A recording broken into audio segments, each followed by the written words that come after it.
Today we're making vegan nacho cheese sauce. We're going to start adding everything to our blender and 1 cup of cooked, peeled, and cubed white potato.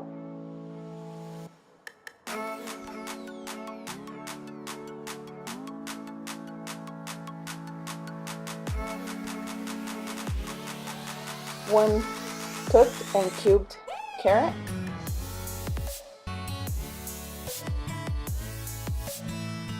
1 teaspoon of garlic powder,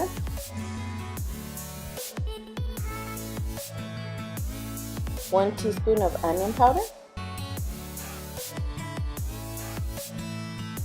1 tablespoon of nutritional yeast,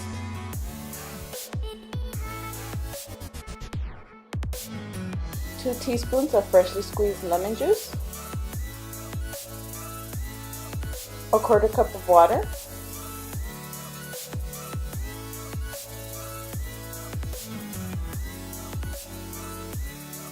1½ teaspoons of cornstarch, and it got stuck, so I can get it out later.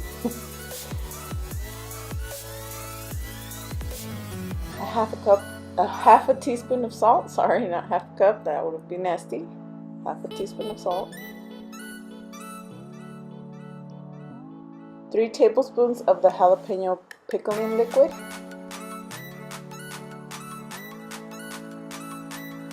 And 3 tablespoons of oil, which I didn't record because I thought I wasn't going to need it. I thought I could avoid that, but it won't change the color to this color that you want. So add a little at a time until you get this. I added 3 tablespoons and I got this. And you're not going to believe it, but it actually tastes like nacho cheese sauce. Like, I don't know.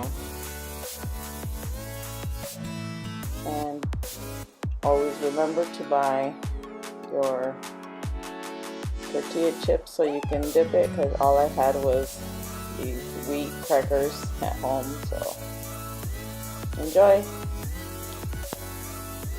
Thank you for watching. Don't forget to like, share, and subscribe. Bye.